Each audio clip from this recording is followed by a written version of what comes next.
Buenas noches, saludos cordiales, un espacio más de conversaciones generativas donde nos hemos hecho el propósito y lo hemos venido cumpliendo fielmente en generar un conocimiento, en hacer una evolución y también en hacer reflexiones. Hemos abordado diferentes temáticas y muchas otras también muy importantes que están por llegar. Y hoy nos acompaña un distinguido ciudadano, quien es el licenciado Randall Quiroz, desde San José. Un cordial saludo, don Randall, desde Cuernavaca. Y pues con mucho interés de abordar un tema de total interés social, el tema político desde la perspectiva de un partido. Hemos tenido acá la participación de la licenciada Natalia Díaz, del partido Unidos Podemos. También tuvimos a don Fernando Zamora y la idea es, a partir de este espacio, ir generando una serie de interacciones donde podamos compartir criterios, generar preguntas, mejorar nuestras posiciones con respecto al tema político. Sabemos que la política está ahí, es del día a día del ser humano, es social, todos los días hacemos política y hoy queremos poner este componente desde la presidencia del Partido Unidad Social Cristiana, un partido con huella, con historia, con antecedentes y también con grandes retos. Así que gracias por su tiempo y un cordial saludo, un abrazo hasta San José de don Randall. Muy buenas noches, Manuel, un gusto saludarte, a todos los que nos ven por este medio. Desde San José, Costa Rica, un gran saludo a toda la República Federal Mexicana. Costa Rica tiene cierto agradecimiento siempre a México. Ahí salieron todos nuestros primeros doctores, inclusive nuestro gran líder histórico, el doctor Rafael Ángel Calderón Guardia, estuvo exiliado en México. Así que tenemos muchísimos amigos y obviamente nuestro partido hermano, que es el Partido de Acción Nacional, el PAN, allá en México, y con el cual tenemos siempre mucha relación. Y así que, pues nada, Manuel, encantado de que me invitaras a este programa y lo que podamos estar discutiendo, sobre todo en el peligro de esos gobiernos populares que México tiene ahora a Andrés Manuel López Obrador, que en lo particular ha sido como el típico líder populista latinoamericano que ojalá no tengamos que tenerlo nosotros por acá en Costa Rica. Efectivamente, don Randall, y retomando su punto, sí hay una muy buena relación entre Costa Rica y México. Basta con ir a darse una vuelta por el Zócalo de un momento a otro. Me doy cuenta que hay alguien con una visera de Costa Rica, con la R bien pronunciada, me identifico, pero también hay grandes vínculos a nivel de academia. Recuerdo muy bien eso que usted decía, y siendo niño escuchaba muchísimo que médicos costarricenses se formaban en Puebla. Hay muy buenos acuerdos y valga la ocasión para felicitar a la Universidad de Costa Rica en su 80 aniversario. Y aquí también hay una representante de la Universidad de Costa Rica ante la UNAM y hay una reciprocidad con una oficina de la UNAM en el CICAP. Entonces hay un intercambio de proyectos académicos que hace que la relación sea siempre muy buena y por supuesto que en el turismo siempre andan los ticos por aquí, los veo pasar y que creo que también México y Costa Rica es un lugar muy apetecido para muchos mexicanos. Pero bueno, vamos a ver el tema político. Me gustaría conocer un poquito su trayectoria, don Randall. Estar a cargo de la presidencia de un partido político no es tarea fácil, sobre todo porque la política no tiene ningún problema, pero algunas veces los políticos han tenido problemas. ¿Cómo se asume y cuál es su trayectoria, don Randall? Bueno, yo con el partido realmente nazco en mi vida, tenía 15 años cuando ingreso al Partido de Unidad Social Cristiana, precisamente en la convención Barzuna Carazo en el año 1977 como jefe de guías de una de la Escuela América en Goicoechea, en Guadalupe. Ahí, en aquella época, existía el bipartidismo en Costa Rica, o sea, era de la unidad, o sea, era de Liberación Nacional. Parte de mi familia siempre ha sido muy, pero muy calderonista. De hecho, tuve una tía que también fue presidenta del Partido Unidad Social Cristiana que es Tirsa Bustamante, también fue diputada en el año 1974, por ahí. Así que fui escalando lo que ahora en forma peyorativa lo hacen los populistas, que es decir el famoso pegabanderas, porque en aquella época era muy colorido en Costa Rica las elecciones, habían guías, camisetas, todas las casas ponían banderas, ya sea de la Unidad o de Liberación Nacional, uno participaba, se subía en los techos, pegaba banderas, todos los que éramos partidarios, pero también teníamos una parte de doctrina.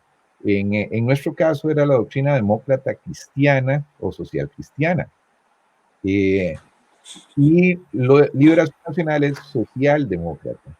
Entonces, actualmente, aparte de ser el presidente del Partido Unidad Social Cristiana, soy el vicepresidente para México y Centroamérica de la Organización Demócrata Cristiana de América. Entonces, soy uno de los 4 vicepresidentes regionales que existen en la organización y he tenido algunos puestos también en gobierno, he sido viceministro de Gobernación y Policía, viceministro de la Presidencia, ministro de Obras Públicas y Transportes, fui delegado distrital, cantonal, provincial, nacional, etcétera. Así que mi trayectoria siempre ha estado dentro del Partido Unidad Social Cristiana. Nosotros aquí, junto con México, que tenía un gran amor por los bochos, los Volkswagen pequeños, nosotros decíamos que los del Partido Unidad éramos como los bochos, que muchas veces nos quemamos, pero jamás nos volcamos, o sea, no nos vamos del partido. Muy bien, don Randall. Una pregunta, vamos a ver, pasa el proceso electoral, sucede lo que sucede, asumen los que asumen y los partidos quedan ahí. Han pasado ya algunos gobiernos sin que llegue la unidad a gobernar. ¿Qué ha ido sucediendo en el partido? ¿Cómo se maneja un partido al margen de todo el proceso político? ¿Se cierra la tienda por un día? ¿Siguen trabajando? ¿Siguen generando doctrina? ¿Cuál es la propuesta? ¿Cómo lo manejan? ¿Quién lo sostiene?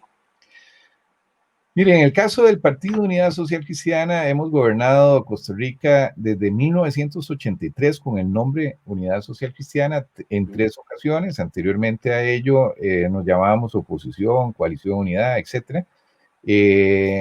En el año 2006 entramos a lo que se llamó la crisis de los expresidentes. Ahí tuvimos un problema con algunos expresidentes que fueron denunciados judicialmente. El partido decayó mucho, pero nunca se cerró. Nosotros seguimos, llegamos al mínimo minimorum de 5 diputados en esa ocasión, con apenas un 4.33% de la elección para presidente. Desde el año 2006 hasta la fecha, hemos venido creciendo, nos seguimos en las últimas encuestas, somos el segundo partido más importante, con más simpatizantes o militantes. Y sí, nosotros venimos con esa ideología social cristiana, que cómo se come eso en el siglo XXI, porque ya las ideologías no son importantes, son las personas.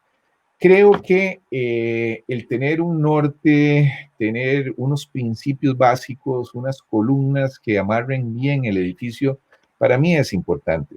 Nosotros creemos, como somos un partido humanista, que el ser humano, la calidad de vida, los derechos que ahora la gente populista ha tratado de llevarse y ponernos a nosotros un estigma de partido conservador, robándose lo que en un principio nosotros empezamos a innovar en la política, que fue la participación de las mujeres, que fue también todos los derechos del niño y las niñas, también eliminar de Costa Rica esas islas, la isla de los hombres solos, esa gran película ahí mexicana que hubo, que es la isla de San Lucas. Todo eso, la penitenciaría central, todo eso era logro social cristiano. Nosotros creemos en encíclicas papales, es decir, somos el partido más afín a las cámaras privadas, a las cámaras empresariales. Sin embargo, cuando el ser humano por sí mismo no puede tener la capacidad económica para seguir adelante en educación y en salud, pues también tenemos esas grandes medallas que, por ejemplo, la Universidad de Costa Rica en educación pública, la Caja Costarricense, el Seguro Social, son logros de partidarios nuestros, social cristianos, de pensamiento. Entonces, creemos en el emprendedurismo.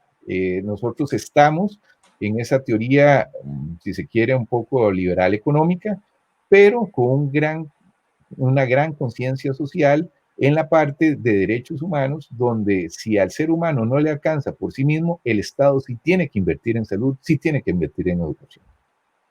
Muy bien, don Randall, usted lo planteaba incluso de una manera muy clara. Usted lo dice, crisis de expresidentes, también grandes logros, conquistas sociales, aportes, y usted lo denomina partidos o gobiernos populistas. ¿Son los gobiernos, los partidos y gobiernos tradicionales en ese bipartidismo los responsables de que hayan surgido estos nuevos grupos en el poder? ¿Qué dejaron de hacer bien? ¿Se les fue la mano a los partidos tradicionales en ese bipartidismo para que el electorado buscara nuevas opciones? Nosotros lo hemos venido discutiendo a nivel de la Organización Demócrata Cristiana a lo largo de toda América.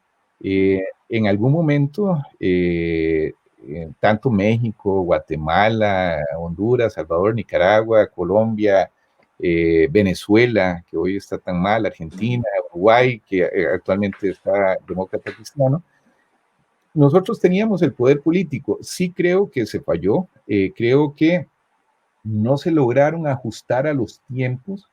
Estamos pasando un momento de transición un poco complicado, en el sentido de que la gente, a raíz de todo lo que se llamó la transformación de las TICs o las tecnologías de la información y la comunicación, donde ya la gente tenía acceso de diferentes formas a lo que estaba sucediendo, a actos de corrupción, donde las personas ya no podían ocultar algunas cosas que a veces las líneas editoriales o por negociaciones entre los gobiernos y los medios de comunicación que tenían algún favoritismo, no lo manifestaban, no denunciaban. Ahora realmente los periodistas son muy independientes, eso es muy sano para la democracia, pero entonces se fueron a un extremo de decir, bueno, todo es culpa de los partidos tradicionales. Pero bueno, si es culpa de los partidos tradicionales, también es culpa de esa gran democracia que nos diferencia del resto de Centroamérica, de esas instituciones educativas tan sólidas, también somos culpables de haber hecho, aquí pongo a Liberación y a la Unidad, porque nos alternábamos el poder, y toda la electrificación, la telefonía, el agua potable, etcétera. O sea, si usted quiere ver solo lo malo, lo puede ver. Eso depende de cómo usted analice la situación. Tenemos muchas cosas buenas, también tenemos algunas cosas malas. Lo importante es que los partidos han venido en una reingeniería, reinventándose, como todo en la sociedad. Ahora, con el COVID nos aceleró estos medios de comunicación que antes uno tenía que viajar hasta el país para tener este tipo de entrevistas. Ahora usted en Cuernavaca y uno aquí en San José, nos hablamos como si estuviéramos nada, o sea, a la par. Y eso es muy importante.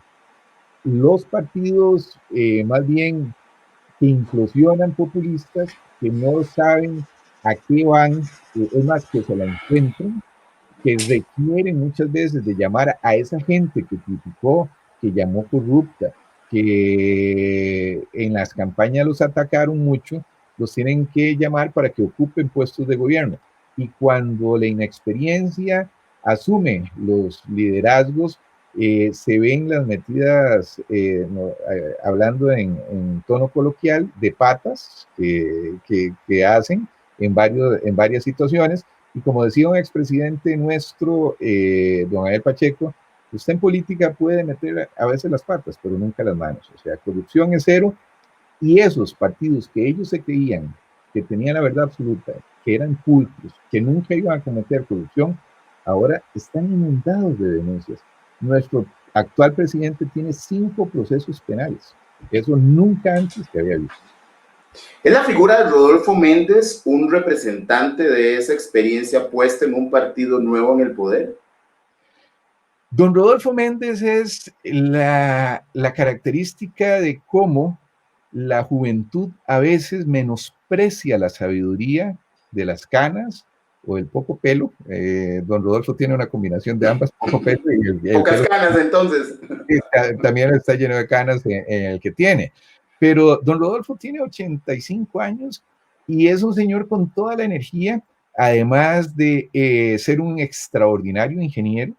Eh, lo ingrato de la política es que ese partido que criticó, obstaculizó para que no se dieran unos empréstitos para desarrollar infraestructura, que se llamaba Partido Acción Ciudadana, en la presidencia de doña Laura Chinchilla, en el 2010, hoy está llevándose los méritos de todo lo que tuvo que pasar, eso sí, en cabeza de don Rodolfo Méndez, que lo ha dirigido perfecto, llave en mano, que son los convenios de la UNOPS para todo lo que es la terminación de la circunvalación, o lo que le conocemos como Ruta 39, los puentes de Ricardo Saprissa, etcétera.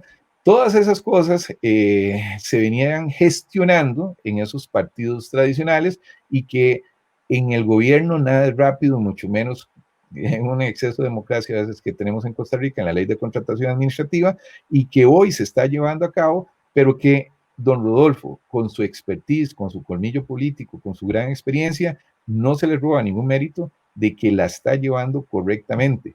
Y sí, mérito también del presidente de darle total libertad y dejarle a don Rodolfo escoger sus viceministros. ¿Tiene factura política la participación de alguien como don Rodolfo en un gobierno como el que ustedes mismos cuestionan? En absoluto, nuestro partido, inclusive antes de que don Rodolfo Pisa, no don Rodolfo Méndez Mata, sino don Rodolfo Pisa, que había sido nuestro candidato, que le dio alguna, en lo personal, negoció con don Carlos Alvarado, actual presidente, alguna agenda, el partido le dio carta blanca que antes quien participaba en gobierno que no fuera de la unidad, se rompía su trayectoria, su militancia, y no podía participar en la política. Eso ya está modificado en el estatuto, así que don Rodolfo, si él quisiera volver al Partido de Unidad Social Cristiana, bienvenido es.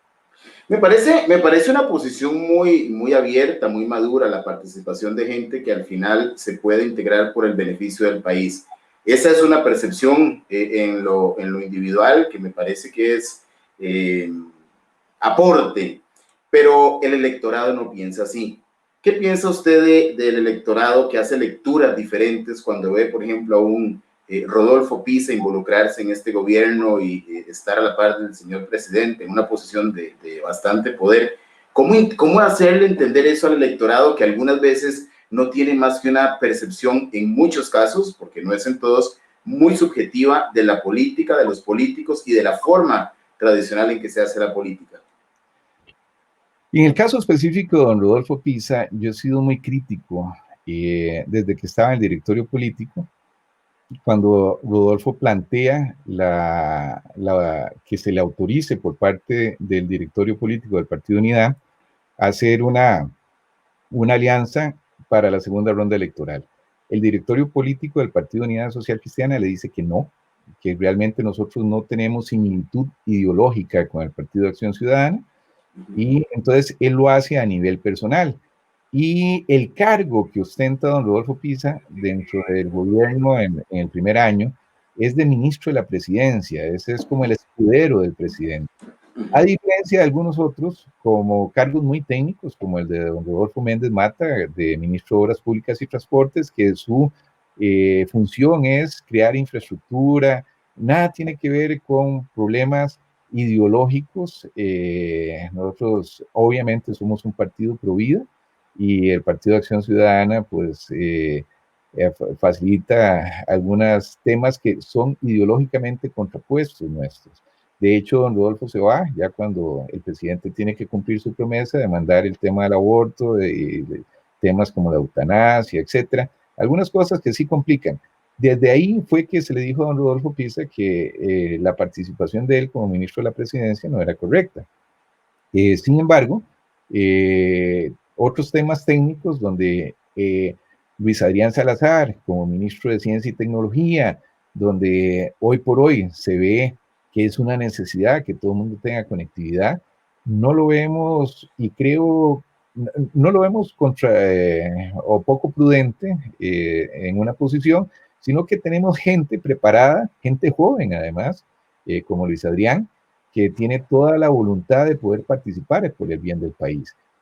Sí, no estamos de acuerdo en cargos como ministro de la presidencia o viceministro de la presidencia, porque eso es estar a favor de un tema muy allegado de política y manejo en la Asamblea Legislativa que nosotros no estábamos de acuerdo, sobre todo en la parte económica. ¿Se reintegró ya el señor Rodolfo Pisa al partido?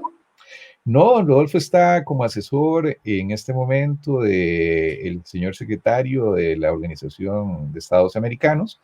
No he escuchado nada que se venga a integrar, o por lo menos si él quiere venirse a integrar, obviamente, pues verá si el partido se inscribe y si quiere participar en algún puesto de elección o algo, y tendrá que pasarlo como cualquier otro militante. Pero hasta el día de hoy, a este minuto y a este segundo, no. Muy bien. Vamos a ver, hablando concretamente de la Unidad Social Cristiana, el partido que usted preside. Usted lo decía muy bien y es muy interesante también hacer eco de logros, de reconocer desaciertos.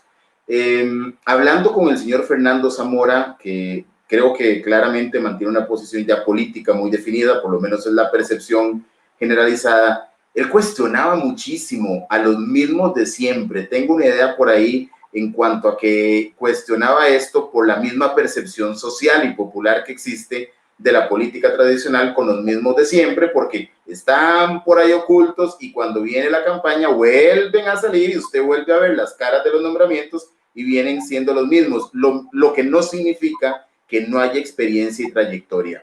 Pero hablando del Partido Unidad Social Cristiana, hay algo por ahí que dice que una cosa es el mapa y otra cosa es el territorio. Todo lo que usted plantea, y lo veo muy convencido de estas propuestas, de los logros sociales, de la reingeniería que están haciendo, eso es lo que sucede a lo interno del partido. Es como cuando yo tengo una tienda y en mi tienda tengo el mejor producto, pero hay un canal que es el mercadeo político para posicionar eso en la mente de los consumidores, o sea, las personas a quienes ustedes le pedirían un voto en las próximas elecciones, que yo creo que ya casi estamos cerca de esos procesos. ¿Cómo la unidad llegaría y cómo replantea llegar, con qué propuesta, con qué imagen, tomando en cuenta todo ese rediseño de producto? ¿Qué hay de nuevo? ¿Qué están haciendo diferente que antes no habían hecho para llegarle a un futuro electorado? Nosotros estamos tratando de llevar al partido en este momento al siglo XXI. O sea, comenzando los partidos tradicionales teníamos un pésimo manejo de redes sociales. No teníamos un sistema de software robusto que nos permitiera inscribir las papeletas desde los lugares de origen. Los partidos tradicionales no son asambleas que uno maneja ahí en un cuartito con 50 personas y que todo el mundo levanta la mano y aprueba todo. Nosotros tenemos procesos distritales, procesos cantonales, provinciales y nacionales.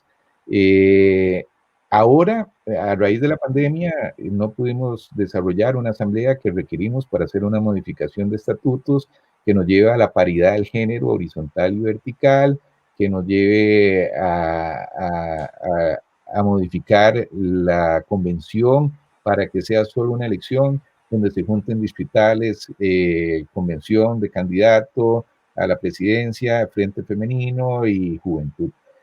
Eso motiva las bases. Entonces, desde ahí van saliendo los liderazgos que van a hacer que usted vaya a ser un delegado distrital. Ese delegado distrital llega a ser delegado cantonal, quienes escogen regidores, síndicos y alcaldes. Posteriormente, escogen los asambleístas provinciales, que a su vez escogen los candidatos a diputados, que a su vez escogen delegados nacionales, que son los que ratifican en el proceso de convención. Todo eso que viene el próximo año, en el 2021, calienta el electorado leal, el partidario. Posteriormente a eso, esperamos que vaya a haber mucha renovación de caras, que no sean siempre los mismos, por lo menos sí con cierto grado de expertise y experiencia.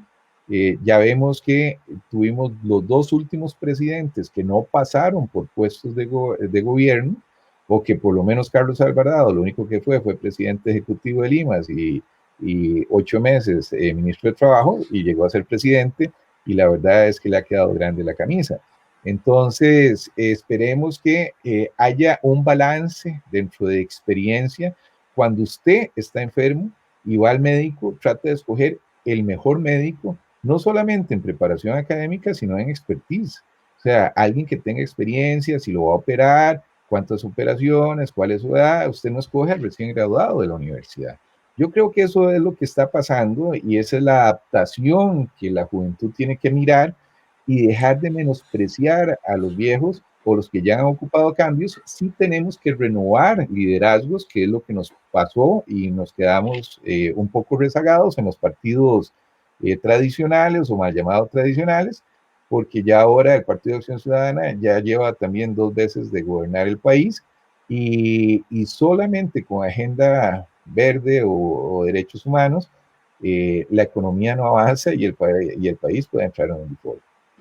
Sí, le planteaba esto porque es similar a me gradúo de la universidad y soy joven y quiero trabajar, pero no me contratan porque no tengo experiencia. Entonces, es un dilema. Y aquí se lo preguntaba precisamente porque para nadie es un secreto que la juventud es un segmento muy atractivo ya para los partidos políticos, y el criterio en muchos de ellos no es el mejor, por historias, incluso hasta las que le han contado otros, porque no han vivido de cerca y no es señalando necesariamente lo malo, es el desgaste de la clase política que no está calzando con la gente joven. Pero por otro lado, el acceso y el espacio de los jóvenes, cuando llegan a gobierno y ponen gente joven a tomar decisiones, se miran los resultados que usted lo planteaba, la valoración de las canas. Entonces, es un balance bastante complicado. ¿Cómo están asumiendo ustedes? ¿Están tomando en cuenta ese segmento de juventud que podría ser incluso determinante en un resultado?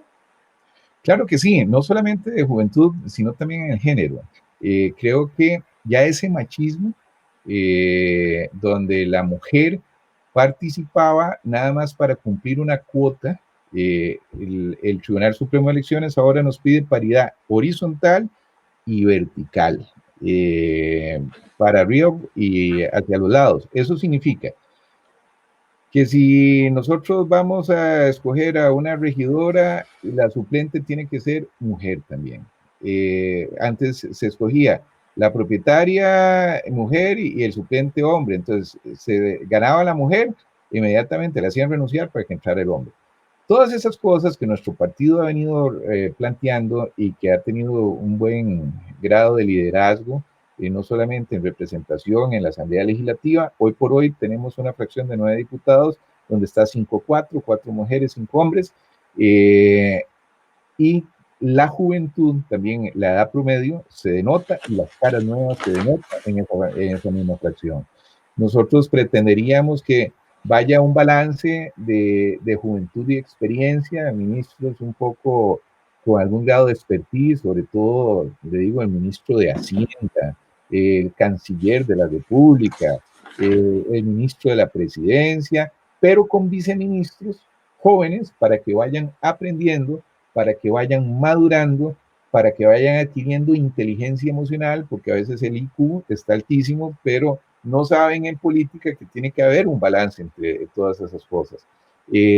Creemos que eso es lo prudente para poder estar a la altura de los países desarrollados, máximo ahora que Costa Rica está entrando a la OCDE. Y ahí usted lo ve con Angela Merkel, o lo ve, digamos, de igual forma con Macron. O sea, aquí no hay que inventar el agua tibia cuando ya eso existe. Es simplemente tener ese balance que no se está teniendo en este tipo de gobiernos populares. ¿Sigue siendo tan fuerte la figura, la sombra, la influencia de Rafael Ángel Calderón en la Unidad Social Cristiana versus el papel que están jugando los demás expresidentes? Yo no lo veo.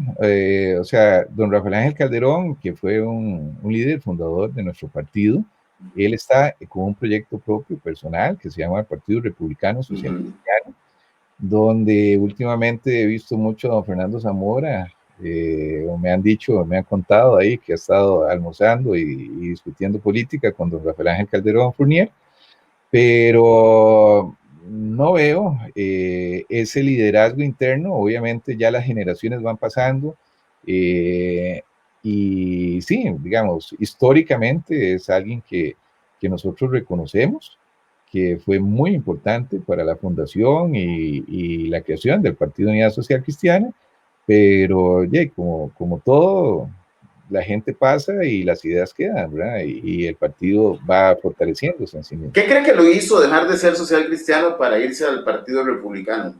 Aunque No, creo que social cristiano nunca ha dejado de ser, porque es la exacto. filosofía de vida, ¿no? Es su principio. No sé, digamos, ¿qué fue? Sería un motivo que es para preguntarle a don Rafael Ángel Calderón Fournier. Yo tengo entendido. Pero en tanto tiempo no han tenido conversaciones como para saber qué le generó esta salida. En lo particular, con don Rafael Ángel Calderón, desde mi incorporación como presidente del Partido Unidad Social Cristiana, no he tenido una sola conversación, ni telefónica, ni personal, ni nada. O sea, no es que no, si lo veo no lo vaya a saludar, no, en absoluto, le tengo un gran respeto, pero no hemos coincidido en ninguna parte. Obviamente el cariño de expresidente, de partidario. En lo particular, yo voté 3 veces por don Rafael Ángel Calderón Fournier, participé en las elecciones como un militante más en su momento, pero ya, si don Rafael Ángel se separa, hace un nuevo partido, él tiene todo el derecho. Mucha de su gente sí me ha buscado, gente muy cercana, líderes, exdiputados de Cartago, etcétera, que se fueron con ellos, ahora están regresando, están dentro de las filas social cristianas. Pero bueno, no sé, don Rafael Ángel sabrá en qué momento él quisiera regresar y creo que bienvenido va a ser. Muy bien, los partidos políticos son actores sociales muy importantes y creo que estamos, usted lo decía muy bien, en una época histórica en América Latina donde la educación política es clave y es fundamental para evitar decisiones subjetivas y que nos pueden llevar a peores cosas. ¿Qué hace la unidad desde la propuesta educativa? ¿Hay algo a lo interno para formar políticamente y mejorar criterio? Obviamente, ahora hemos descubierto estas maravillosas herramientas informáticas, Teams, Zooms, etcétera, en las cuales nosotros podemos Facebook Live, en la que podamos estar realmente llegándole a la gente, inclusive esa generación sándwich que fuimos nosotros, porque digamos, yo tengo 56 años y en aquella época de colegio yo todavía llevaba mecanografía o contabilidad, pero nunca cómputo. Entonces, a diferencia de mi hijo que maneja y hace unas presentaciones extraordinarias y es abogado y llevó delitos informáticos, cuando en mi época nadie hablaba de delitos informáticos, etcétera, sí estamos adaptando todas estas capacitaciones ahora, que además han bajado mucho en costo. La gente ya aprendió por sí misma y por la necesidad de manejar este tipo de herramientas. Nos aceleró, digamos, dentro de la parte positiva de una pandemia como el COVID-19, lo que le puedo decir es en informática nos aceleró por lo menos 10 años. O sea, yo me imagino que la gente tuvo que aprender a adaptarse rápidamente para sobrevivir. Y eso nos está facilitando a la Organización Demócrata Cristiana de América a llevar este tipo de seminarios, de instrucciones, de capacitaciones con la Fundación Conrad Adenauer, que es la en nuestro caso, y hemos tenido un muy buen suceso. Y los jóvenes y ya los adultos medios o mayores, todos manejan este tipo de herramientas. Muy bien. ¿Cuáles podrían ser de forma concreta aciertos y desaciertos que la unidad de cara al electorado podría decir, estos somos, así nos reconocemos, muy seguros de lo que tenemos como acierto y muy responsables de los que son desaciertos? ¿Cómo se presentarían ante el electorado de esa forma? Bueno, es una pregunta difícil de responder porque obviamente en política hay todo un sistema de estrategia de comunicación. cuando usted ya tiene diseñado quién es el candidato, cuando ya tiene diseñado cuál es su plan de gobierno, pues así lo va a presentar y transmitir para que el electorado fácilmente lo pueda entender. A nivel general, lo que yo le podría decir del Partido Unidad, sin candidato en este momento, porque no lo tenemos, apenas vamos hacia ese proceso, sin candidatos a diputados, porque tampoco los hemos elegido, los aciertos dentro del partido y lo que la gente no reconoce es que todas las veces que hemos gobernado Costa Rica, y la última vez que fue 2002, 2006, fue el último de los gobiernos que tuvo superávit económico. Realmente el manejo de la economía siempre ha sido muy buena cuando hemos estado al frente del Poder Ejecutivo. Eso es públicamente reconocido casi por todo el electorado costarricense. Algunos desaciertos fue que en algún momento el partido tenía un caudillismo muy fuerte y había poco espacio de crecimiento para mucho joven. De hecho, los que participamos en el gobierno de don Abel, era el candidato en ese momento de mayor edad, pero que llevó más jóvenes a ocupar algunos puestos que muchos arrancamos como viceministros y terminamos ministros. Cuando íbamos, o él iba midiendo, como ven, psiquiatra que es, si había un espacio de manejo emocional del poder, porque ya bien lo dicen los romanos desde aquella época, el poder corrompe y el poder absoluto corrompe absolutamente. Entonces, don Abel en eso siempre se cuidó mucho de que la gente que estuviera, y hasta el día de hoy, se le puede criticar muchas cosas a un gobierno, y sobre todo el de don Abel, que en su momento hubo críticas, pero nunca de corrupción. Siempre la austeridad y la transparencia del manejo de los fondos públicos fue importante, que también a la postre en estos años se ha visto que el partido, por esa crisis que le mencioné al principio, el partido ha venido inclusive haciendo reformas estatutarias para que la probidad sea uno de los principales banderas que podamos tener y enarbolar. ¿Cómo funciona la relación del directorio político o del partido como tal con la fracción legislativa? Se genera una separación muy fuerte, hay consenso, hay consejería, hay apoyo de expresidentes. ¿Cómo funciona? En lo particular, como presidente, he tenido muy buena relación con los tres jefes de fracción que han habido: Irving Macís en el primer año, Marinés y Pedro, que compartieron en la jefatura, y ahora con Rodolfo Peña.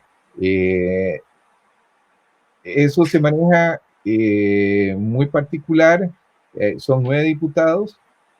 A veces la gente no siempre se piensa igual, pero no es que estemos divididos, pero hoy por hoy el diputado es muy difícil, así que si no apoya un proyecto, ahora que se está votando este empréstito con el Fondo Monetario Internacional, ahí hay algunas divisiones y criterios. Hay 5 diputados que han votado en contra y 4 diputados que están votando a favor. Eso no significa que por eso no tengamos un pensamiento. Hay 5 diputados que dicen, bueno, mire, nosotros le hemos venido dando mucho dinero al gobierno, lo ha venido malgastando, hay muchos temas, investigaciones de la Contraloría, acusaciones contra el presidente ejecutivo de la Caja Costarricense del Seguro Social. Entonces, si el gobierno, si el Poder Ejecutivo no nos dice qué es lo que ya negoció con el Fondo Monetario Internacional, porque el ministro de la Presidencia salió diciendo el lunes que ya habían algunos acuerdos con el Fondo Monetario, no le damos el voto de los 38 que requiere mañana para favorecer ese empréstito. Los otros dicen, bueno, no, es que es apenas una modificación de tasas de interés y otras cosas, y eso es muy importante para el país. Ese tipo de situaciones se da y se dan en todas las fracciones, y eso es bueno. Antes se pedía un golpe de mazo y decía, usted tiene que votar porque esta es la línea del partido y aunque no le parezca, usted va. Ese tipo de situación ya no se da, es mucho más democrático y la gente puede pensar y votar a su sana conciencia. Muy bien. Vamos a salirnos un momentito del escenario costarricense al que vamos a regresar, pero aprovechando esta buena relación que usted tiene a nivel de esta red latinoamericana, está sucediendo, aunque son contextos diferentes, algo similar en el resto de América Latina. Se pueden ver hechos similares en cuanto a apatía, en cuanto al tema, bueno, el tema populista hay cosas muy claras. ¿Comparten ustedes inquietudes similares a nivel de países? Sí, claro. Voy a poner dos ejemplos, con México y con Colombia, el Partido Conservador y el PAN. Actualmente el Partido Conservador ha hecho una coalición con el señor presidente, con el Duque, y hay alguna gente que está ocupando puestos importantes y senadores que están apoyando la labor de Duque sin ser Duque del Partido Conservador. Ahí hay algunos tipos de alianza que son necesarios para la gobernabilidad del país, para evitar un tipo de populismo. En este caso, el Partido Acción Nacional de México, de igual forma, está robusteciéndose, ha tenido algunas acusaciones de algún tipo de coima que están acusando a expresidentes y ellos están defendiendo porque de igual forma muchas veces también se atacan y se denuncian cosas que a la postre resultan ser falsas, pero el daño está dado. Sí tenemos que reinventarnos, sí tenemos que reincorporar a la juventud, sí tenemos que tener una agenda un poco más verde de derechos humanos, que la habíamos dejado un poco de lado, para que sea atractiva hacia los jóvenes, pero en toda Latinoamérica y Uruguay, el presidente de Uruguay es demócrata cristiano, lo está haciendo perfecto, inclusive en el manejo de la crisis del COVID-19. ¿Cuál es su concepto, don Randall, de la imagen del Congreso en Costa Rica? Siempre ha tenido una imagen mala, históricamente. Es más, hay una anécdota que nosotros hicimos para unas entrevistas para ver qué tan fuerte y qué tan cierto era esa imagen negativa. Entonces se nos ocurrió preguntar en una encuesta que qué opinaba del diputado Perico Pérez. Ah, pésimo, es corrupto, solo porque le pusimos diputado a Perico Pérez, no existía. Pero como además la gran mayoría de los costarricenses ni siquiera sabe 5 nombres de diputados, aunque todos critican y dicen que es pésimo la gestión del diputado por ser diputado. Ya es como el deporte nacional, es si usted es diputado, es malo, independientemente del partido, de donde sea, de la función, el llamarse diputado te destroza. Ahora, perdón que lo interrumpa, somos un poquito contemporáneos, estando yo en la escuela, creo que era fácil para mí recordar nombres de 5 diputados y probablemente había un liderazgo diferente. ¿Qué ha sucedido? ¿Qué han dejado de hacer para que no se posicionen y algunos pasen casi inadvertidos? Precisamente que en aquel entonces, para llegar a ser diputado de los partidos trataban de llevar mucho líder, pero con una gran formación, con ya dotes de oratoria, con gente de diferentes profesiones, no todos eran abogados, habían médicos, habían agrónomos, había gente que no tenía ni siquiera una carrera académica, pero que era excelente orador y líder, Luis Alberto Monge, por ejemplo, del Partido de Liberación Nacional, y pero se notaba, o sea, hablaban, tomaban la palabra. Hay diputados que usted pasan los 4 años y nunca los escucha en plenario. La gente ni siquiera los entrevista, los mismos periodistas. Eh, yo no sé, la calidad de diputado ha ido mermando. Ahora, básicamente, el diputado delega en sus asesores la creación de leyes.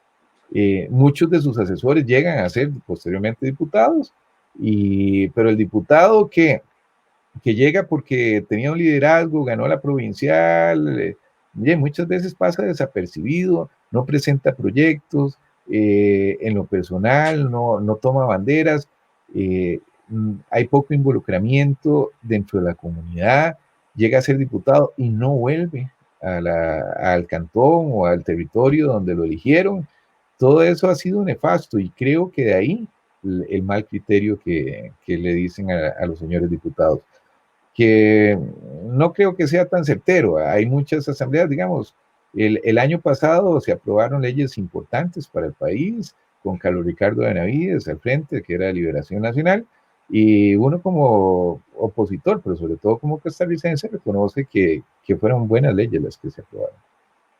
Muy bien, vamos a ver, hay un tema por acá, ser oposición y criticar es muy fácil, pero también se ha estado en gobierno, y yo sé que desde su perspectiva, porque es un gran caballero, eso lo tengo muy claro, con objetividad. ¿Cuál es la valoración de, vamos a centrarnos en lo que está en el tapete, esta combinación económica y sanitaria, además de otras que usted pudiera plantear? ¿Cuál es su valoración de la gestión del gobierno de Carlos Alvarado con respecto a este manejo? Porque tampoco había antecedentes, no podría decir yo que la unidad lo hubiera hecho mejor o peor, o Liberación. Hay una serie de actores externos también que están por ahí jugando, y está la disyuntiva. Hoy vimos, fue hoy o fue ayer la marcha esta donde estuvo José Miguel Corrales y leía que se quiere regionalizar la protesta. ¿Cómo valora la gestión con esa objetividad y profesionalismo de don Randall? Ve, al principio yo la valoré y les dije que me parecía que lo estaban haciendo bien. Posteriormente, cuando ya se supo, pues, todos desconocíamos, la última pandemia fue hace 100 años, así que no me vengan a decir que alguien tenía experiencia porque tenía que tener 100 años, entonces eso es mentiras. Y además eran otro tipo de sociedad, otro tipo de ambiente, digamos, no se viajaba tanto. Cuando a nosotros los aviones se quedaron parqueados en tierra, no volaron, el golpe a la economía se veía venir. O sea, si nosotros, el principal Producto Interno Bruto es el turismo en Costa Rica hoy por hoy. El año pasado nos generó 9.000 millones de dólares. Tenemos 6 meses de no estar recibiendo esos dólares en Costa Rica.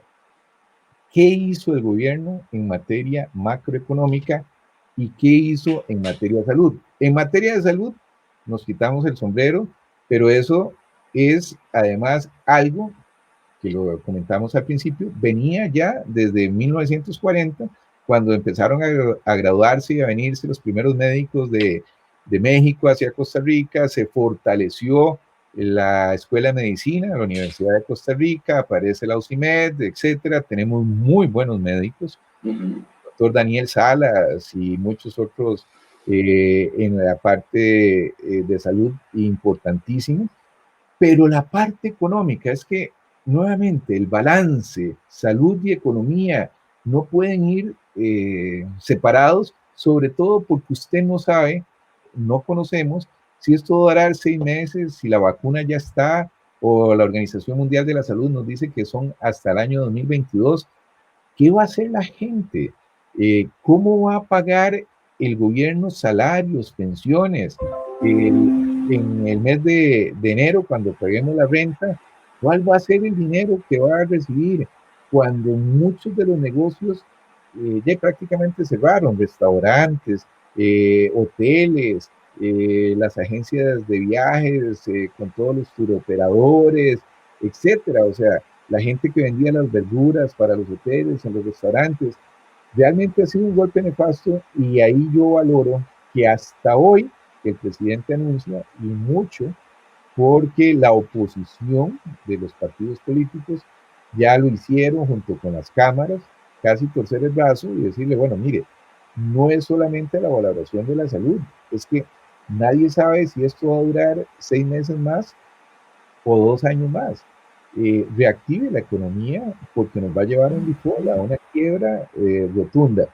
Ya hemos aprendido cómo es que tenemos que lavarnos las manos, usar el tapabocas, llegar al restaurante, tener distanciamiento social, el mesero, ya todo el mundo lo hace. Realmente el costarricense en eso tiene cierto nivel educativo usted ve a la misma gente limpiando las botellas antes de ponerlas en las neveras, cuando están abasteciendo los supermercados, pero se necesita una reactivación económica. Hasta hoy ya el presidente anunció que va en una apertura de cada uno siendo responsable, que creo que es lo correcto, porque la economía y la salud van de la mano. La gente se está volviendo loca, los problemas económicos los están agobiando, hay muchos divorcios, los niños están saliendo de las escuelas, la gente no paga alquileres, en fin, realmente la salud mental del costarricense se está viendo afectada, ya no por el COVID-19, sino por los problemas económicos. Don Randall, usted lo planteaba y con esa objetividad decía, por ejemplo, buen trabajo de Carlos Ricardo Benavides, y me parece que es muy, pues es prudente y es muy sabio reconocer logros. Fuera de pandemia, logros de la gestión gubernamental de Carlos Alvarado. Qué pena, no logro ver ninguno. La verdad es que como logro de él, no veo. Tal vez el mérito fue poner a don Rodolfo Méndez Mata, porque en tema de infraestructura, y lo digo como exministro de Obras Públicas y Transportes, en enero del próximo año, este gobierno va a entregar una cantidad como hace 30 años no, Costa Rica no recibía infraestructura. Pero nuevamente, esto le toca a ellos llevarse esa medalla cuando ellos se opusieron a que esto iniciara. Entonces, tampoco me parece que es un logro del Partido de Acción Ciudadana, pero sí un mérito de tener al ministro de Obras Públicas y Transportes más capacitado para poder terminar circunvalación, para poder fortalecer Ruta 32, a la ampliación del puente de Ricardo Saprissa, las rotondas, etcétera. Eso va a ser el gran mérito, pero realmente no es un mérito ni de Carlos Alvarado ni del Partido de Acción Ciudadana. Entonces, él no ha hecho un buen manejo, ya venía muy debilitado antes de la pandemia, y la última encuesta, no sé si vos la pudiste leer o no, que salió en todos los periódicos, Carlos Alvarado es el peor presidente de los últimos 30 años de Costa Rica. Entonces, desgraciadamente, nada, el proyecto Tren, un proyecto muy cuestionado, que es algo muy necesario, como el ministro de Obras Públicas y Transportes lo digo, que es el mejoramiento del transporte público. Sin embargo, no logró sensibilizar que ese era el mejor proyecto, no lo dio con transparencia, la misma Contraloría lo ha venido cuestionando muchísimo, y parecía que también era un capricho de la primera dama. Así que con la objetividad que usted me está pidiendo, no logro a hoy ver ningún mérito de don Carlos Alvarado. Dos, tres temas puntuales más. ¿Cuál es su posición o de la del partido que representa sobre el tema Cruzitas? Mire, el tema Cruzitas es un tema complejo, que además en su momento se judicializó desmedidamente, tanto así que el expresidente Oscar Arias y el exministro de Ambiente en ese momento tuvieron que afrontar procesos judiciales.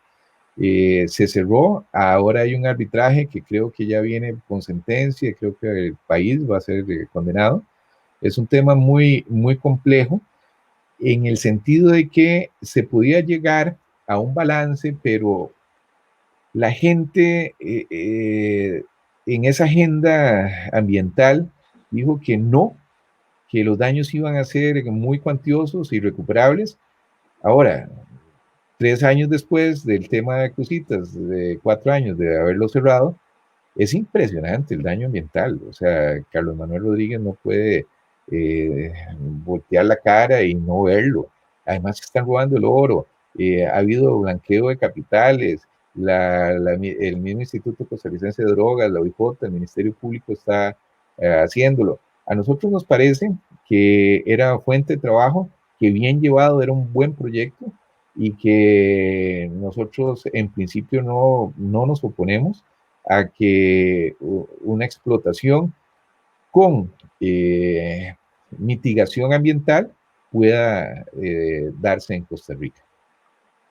Vamos a ver, el tema de la Corte Suprema de Justicia, usted como abogado, la Corte en lo personal creo que ha sido un escudo de transparencia en muchos momentos de la historia costarricense.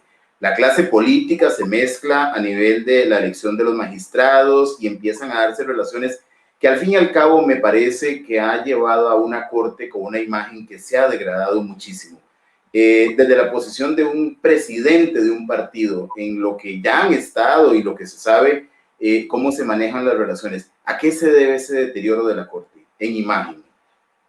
Mire, desgraciadamente esto ya es orquestado, no solamente a nivel de Costa Rica, sino de Latinoamérica, que es minar las instituciones democráticas de un país, en nuestro caso del Poder Judicial. Han tenido algunos desaciertos y ha sido público y notorio. Sin embargo, tratar de seguir minando alguna credibilidad de gente del actual presidente de la Corte Suprema de Justicia, que fue también fiscal general, que ha sido magistrado probo, que nadie puede acusarlo de haber hecho algún acto contrario a la ley, que ya los diputados en la legislación de doña Laura habían vetado su reelección y el pueblo salió a manifestarse pidiendo que no, que eso se tenía que dar. Creo que todo esto demuestra, a pesar de que no soy muy dado a aceptar esas teorías de la conspiración, pero eso sucede en México, sucede en Colombia, sucedió en Venezuela, sucedió en Nicaragua, está mermando la credibilidad de las instituciones robustas de la democracia. En algún momento también intentaron con el Tribunal Supremo de Elecciones, que si algo tenemos y gozamos de una gran credibilidad es de las elecciones, y ya hay gente cuestionando.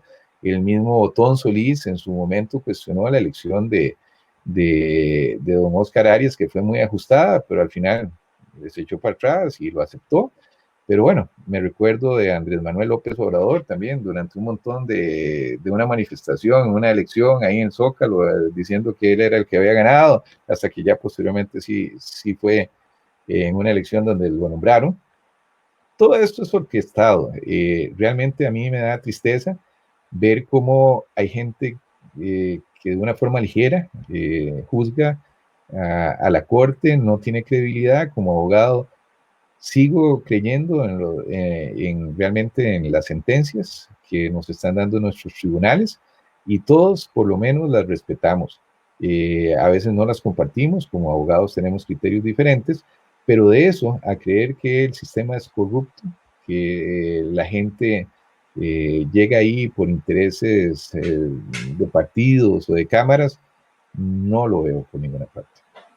Don Randall, para cerrar, porque el tiempo se va muy rápido y se nos está yendo la hora, vamos a ver, sea a través de la fracción, pero, o del otro canal que les estaría planteando, es una posición muy clara el tema de ser crítico de una gestión donde no se ve nada bueno del presidente actual, pero ustedes como partido tienen un representante con una alta influencia si hablamos de la imagen y de la capacidad gerencial que tiene don Rodolfo Méndez. ¿Han intentado ustedes a través de este canal, que es don Rodolfo, que será súper cercano al presidente, hacer un acercamiento para generar un aporte en los problemas de Costa Rica? Porque el tema no es solamente que la pandemia llegó y está golpeando, es que el impacto sí es fuerte, y estamos hablando de todo el tema económico y social. O sea, realmente se requiere quitar un poco las mezquindades políticas en general y dedicarse a levantar el país. ¿Han hecho algún acercamiento? ¿Han utilizado la figura de don Rodolfo para llegar al señor Alvarado? Don Manuel, no, y por una sencilla razón. En Costa Rica, de acuerdo a nuestra constitución política, está prohibido. Una vez que usted llega a gobierno y es ministro de Estado, usted tiene que separar la condición partidaria de su función como ministro. Acercarnos nosotros a don Rodolfo como partido Unidad, en lo personal o por interpósita persona, sería beligerancia política, sería mal visto y no lo podemos hacer. Entonces, realmente es como un contrasentido, pero tenemos que ser respetuosos de nuestras leyes. ¿Estarían anuentes a una mesa de negociación que tenga un propósito y que se llame Costa Rica? ¿Participarían ustedes de una agenda, un consenso nacional? Claro que sí, es parte de nuestros principios fundamentales como partido político, estar siempre abiertos al diálogo. ¿No los han llamado? No, no nos han llamado, como partido no nos han llamado y como fracción ha sido clarísimo con los 3 ministros de presidencia que han pasado de que no hay una buena relación entre el Ministerio de la Presidencia y la Asamblea Legislativa en las diferentes fracciones. ¿Cómo ve este futuro en Costa Rica con todo esto que ya está, el tema social, esta reactivación económica, temas de empleabilidad y lo que viene como crisis? Porque creo que ni siquiera ha empezado. Efectivamente, creo que la crisis viene el próximo año. Lastimosamente se ve un poco oscuro, pero creo que con buen trabajo estamos a tiempo de hacer algunas rectificaciones en el ámbito hacendario, en el ámbito económico, en la reactivación de nuevamente las fuentes de trabajo. Creo que los aviones tienen que volver a surcar los aires, a aterrizar, a acercar a la gente.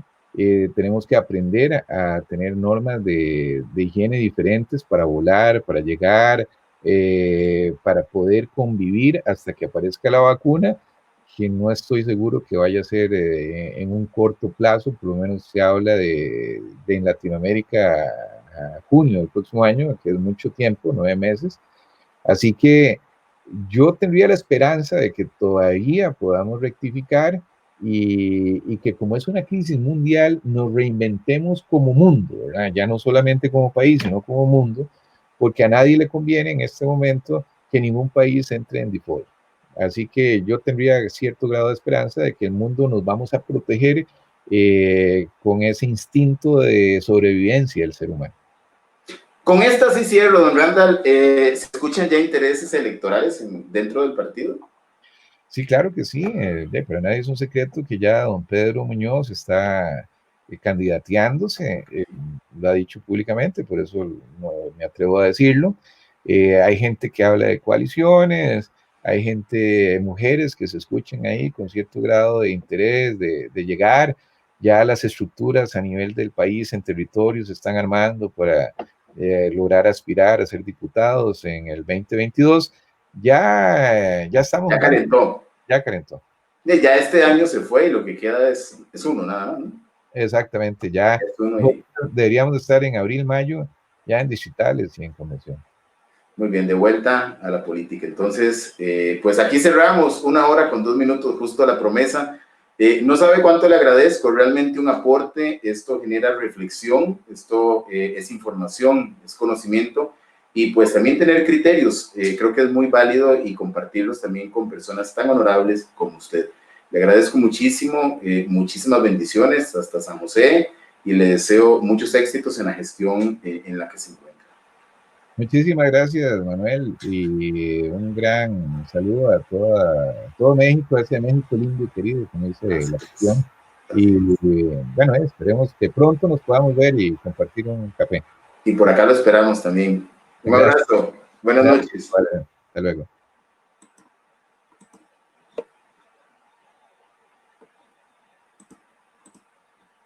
Vamos a ver, estamos cerrando, pero está un poquito lento. Regáleme un segundito. Como que no se quiere ir, pero ya hay que cerrar. Un segundo.